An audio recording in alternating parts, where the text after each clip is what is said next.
Welcome back. If you've just joined us, you're watching the news at 10, broadcasting on Channels Television, live from Lagos. The organized labor movement in Nigeria is asking the international community to impose economic sanctions on Morocco for continuing to colonize Western Saharan people, despite the United Nations resolution for their decolonization. Professor Ibrahim Gambari, a guest speaker at a forum organized by the NLC in Abuja to push for the liberation of the Saharan people, also calls for the United Nations to back their resolutions on decolonizing Western Saharan with action. Both the NLC and the speaker believe that the international community needs to do more to help in liberating Western Sahara.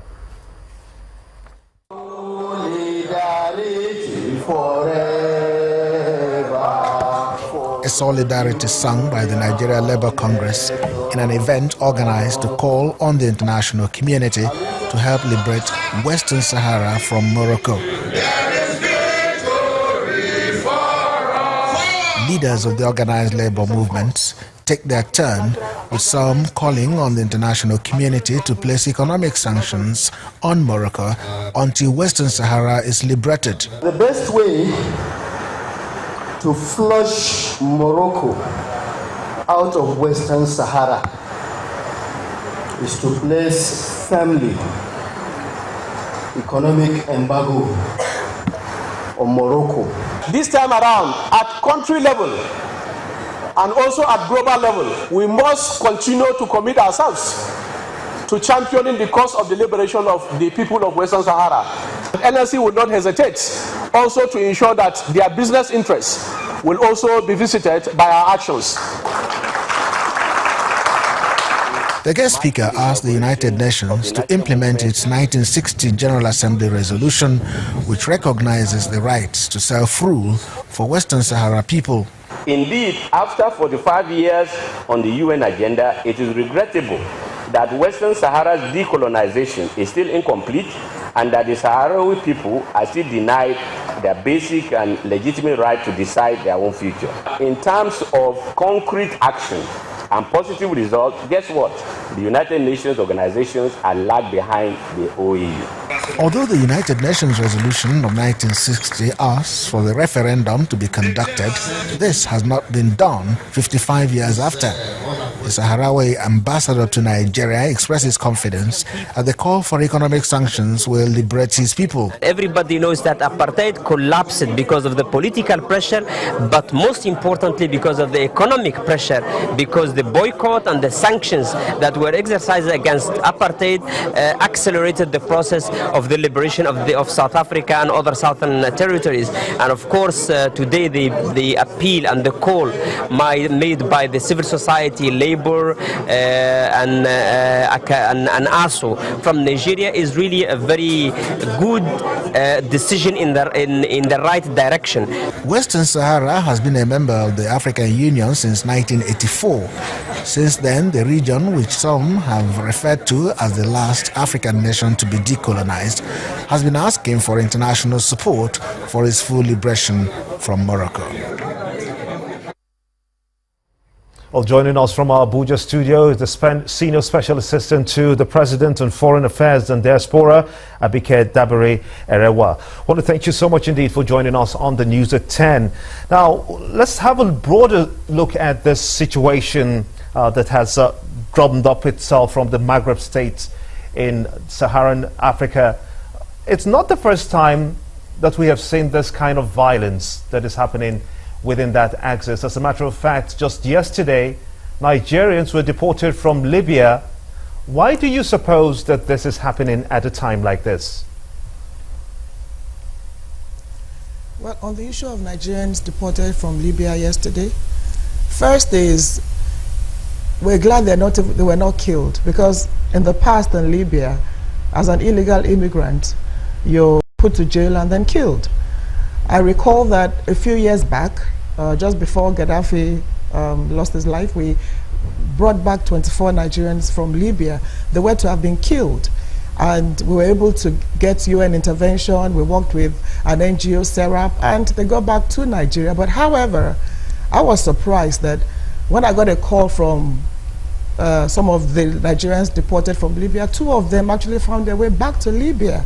So really, there are some naturally hostile countries. Libya, for instance, is dealing with a lot of issues. This is a country that has no central government. This is a country with different warring factions. This is the country that is virtually war-torn.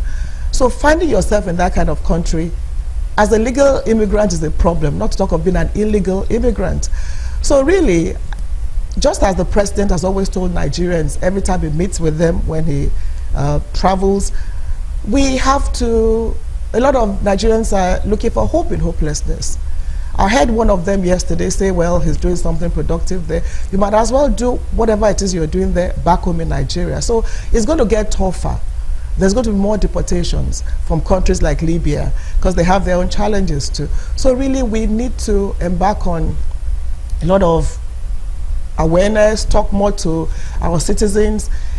A lot of times you should be careful where you go to. You look at places like Malaysia, China, Indonesia, where you know that they'll kill you if you carry drugs, and we still have Nigerians doing it. So really, it's going to get tougher, it's going to get worse, and we really, really have to look inwards. But are Nigerians safe in other countries, even within Africa? Do you suppose that they are safe for now? Well, it's tough to say. Like the guys who went to Libya, is it safer in Libya? It's safer in Nigeria. So that's why I'm saying that you have to be country specific. I mean, Libya is not a safer place to live. So you want to go to Libya, Morocco, to cross to Europe. Europe is also having challenges with migrants. We've had many cases of deaths. You know, a lot of times we are talking about migrants dying at sea. Africans have been dying at sea for ages. Nigerians have been dying crossing over, but nobody paid attention to it. But now it's happening to Europeans because of war, and we're paying more attention to it. So really, it's relative. Are you able to work with the Immigration Service, for instance, to protect the integrity of Nigeria, knowing very well that anyone could just claim that they are Nigerians and be deported here? Oh yes, that a lot is being done about that. Again, what makes it so easy to get a Nigerian passport, despite all the measures that immigration has put in place? So it's a topic that we have to revisit and, you know, ensure that truly Nigerians are Nigerians that are being deported. And I think by the time they come here, it's not that difficult to know. So it's a serious issue of concern to us because quite a number of them just claim to be Nigerians. In fact, in China, for instance, when a lot of them were locked up, it turned out that they were actually not, quite a few of them were actually not Nigerians. So that again it's something we need to look into deeply, because not everybody claiming to be Nigerian is actually Nigerian. So what are you going to do about that? Well, a lot of talk will go on with immigration, because really it shouldn't be that easy to get a Nigerian passport. Because they actually come up with Nigerian passports. Some change their names, and you actually see Nigerian passports with them. Whether it is fake, whether it is real, obviously fake. What makes it that easy to be able to get a Nigerian passport? It's a big issue that we need to tackle as a nation. We know a few things about the Nigerian economy as it is now. It is as tough as it is in other economies. What is that factor that makes our youths so hungry to want to leave this country? Well, we've asked that question several times. You have Nigerians living in droves in the past. Like I told you, those ones that we brought back from Libya, 24 of them, one actually set up a recharge. They went into a recharge card business somewhere in Oyo State, and is doing very well. Now, we know that jobs should be created, but at this point in time, I think we're going through what I would call a J-curve. We found ourselves in a situation where we ask, how did Nigeria get to this situation? We are at the bottomless pit, at the deepest, darkest part of the basement. And we have a president now who is determined to take us away from that basement to the rooftop, to the top of the mountain. It's not going to be easy, it's not going to be tough, but we have a president who is determined to make that happen. So the message to Nigerians is really, home is where to be, and find productive means of survival. It's a shame that we're at this stage of our lives as a nation. It's been a downward spiral in the last couple of years. This is the situation that the Buhari administration has met. Now, the Buhari administration is not looking back. It's looking forward to see how we get out of this shameless situation we found ourselves as a nation, to see how we get to where we truly belong, which is the top of the mountain, and truly be the giant of Africa. Sometimes it's so embarrassing the way Nigerians are treated in some countries. And that is why the #1 ambassador for Nigeria is the president himself. He's gone round several countries to say what we're creating a new Nigeria. It's going to be a better Nigeria. So he's our #1 brand ambassador. His personal integrity, his commitment, his fight against corruption, his sincerity of purpose, it's so obvious and very well respected. So I think we take it from there. We have a leader that will lead us out of the shameless situation we found ourselves as a nation. Senior Special Assistant to the President on Foreign Affairs and Diaspora, Abba Kyari. I want to thank you so much indeed for talking to us on the news at 10.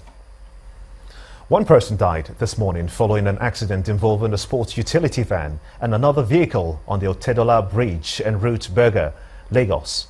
The accident, which occurred in the early hours of today, resulted in heavy vehicular traffic worsened by the fuel queues. It's not clear, though, how many passengers were involved in the crash, but traffic authorities have cleared the wreckage. Sector Commander, Zone 2 of the Federal Road Safety Corps, Lagos State, Nseobong Akpabio, explains how the accident occurred.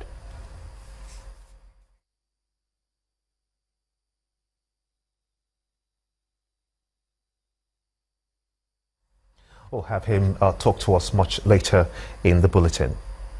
In the meantime, the Nigerian Society of Engineers has asked the federal government to ensure the appointment of more engineers into engineering-based areas of the economy to check the deplorable state of infrastructure in the country. The president of the society, Engineer Otis Anyaji, said the condition of Nigerian infrastructure has become a threat to public safety, resulting to incessant loss of lives across the sectors. Our correspondent, Omelogo Nadi, reports. The 2015 Infrastructure Scorecard by the Nigerian Society of Engineers rates Nigeria's infrastructure status as E2.